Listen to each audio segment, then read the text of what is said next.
কাছে অনেক অনেক কৃতজ্ঞতা, চ্যানেলের কাছে অনেক অনেক কৃতজ্ঞতা, তারা এত চমৎকার একটা অনুষ্ঠান আয়োজন করেছেন। আসলে জি3 নিয়ে কি বলবো, আমি তো এই পরিবারের নতুন সংযোজন।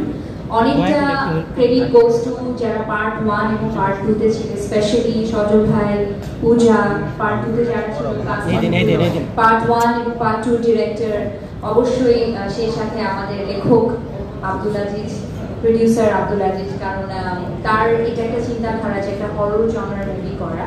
তো এটা আমার ক্যারিয়ারের প্রথম একটা হরর ফিল্ম। আমি কিন্তু অনেক ভীতু প্রকৃতির মানুষ, প্রতিদিন দোয়া করে সেটে যেতাম, আমার বাসায় এসে দোয়াটাও করে দিতাম যে আল্লাহ প্লিজ কাউকে যেন না পাই দিই, কোনো একটা অ্যাক্টিভিজমের মধ্যে দিয়ে কোনো যেন উল্টাপাল্টা কিছু না হয় আমার সাথে।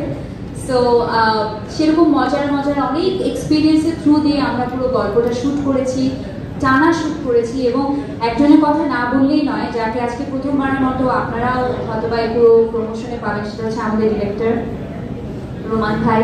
রোমান ভাইয়ের সাথে এটা আমার বলা চলে 5th প্রজেক্ট, কারণ এর আগে তার সাথে তিনি চিফ এডিট হিসেবে আমার বেশ কয়েকটা সিনেমা ছিল, বাদশাহ ডন, ইন্সপেক্টর নাটকি, হিরো 420, তারপর আরো বেশ কয়েকটা মুভিতে উনি চিফ এডিট হিসেবে ছিলেন। ওনার সাথে আমার কাজ করার সুযোগ হয়েছে, কিন্তু আগের বার বকা দেয়নি, এবার অনেক বকা দিচ্ছে।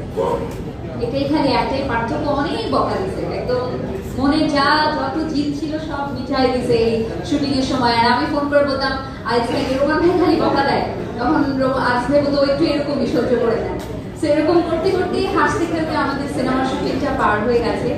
এবং ঠিক সেইভাবেই অনেক বড় কৃতজ্ঞতা যায় চ্যানেলের প্রতি, শাহরুখ স্যারের প্রতি, কারণ যখন তাকে প্রথম আমরা নিসবারই বলেছিলেন যে হ্যাঁ we want to be part of জি3, thank you so much Rafel ভাই এবং এন্টায়ার আইএসপি টিমকে to be a great part of it. Imran, Kona, Kheya, আমাদের যারা মিউজিক করেছেন তাদের সবাইকে, তারা চমৎকার কিছু গান উপহার দিয়েছেন। এবং last but not the least, কন্যা গানটাকে শুধু ঈদের সীমাবদ্ধ না রেখে আপনারা যে পয়লা বৈশাখ পর্যন্ত নিয়ে যাওয়ার প্ল্যান করছেন অডিয়েন্সদের কাছ থেকে, সেটা আসলে আমাদের কাছে অনেক বড় একটা কথা। সো আপনাদের সকলের কাছে অনেক অনেক কৃতজ্ঞতা। অনেকদিন পর ঈদের সিনেমা আসছে আমার নিজের, আমার কাছে অনেক স্পেশাল একটা ঈদ। আশা করি আপনাদের থ্রুতে, গণমাধ্যমের ভাই বোনদের থ্রুতে এবং নিজের কর্মীদের থ্রুতে দর্শকের কাছে পৌঁছে দেওয়া। Thank you so much.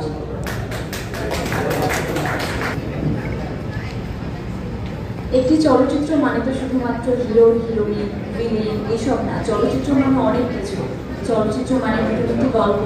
এর কাছ থেকে কন্যা গানের কথা শুনেছি এবং আরও একটি নতুন গান, নতুন একটি গান বিল করতে যাবো ঠিক 5টা 30 মিনিটে। আশা করছি এই গানটিও আপনাদের ভালো লাগবে, এই গানটিকেও আপনারা ভালোবাসা জানাবেন এবং আপনাদের ভালোবাসার জন্যই কিন্তু নতুন নতুন কাজ করা, এবং আপনাদের ভালোবাসা পেলেই কিন্তু অভিনেতা, অভিনেত্রী, শিল্পীরা নতুন কাজের অনুপ্রেরণা পায়।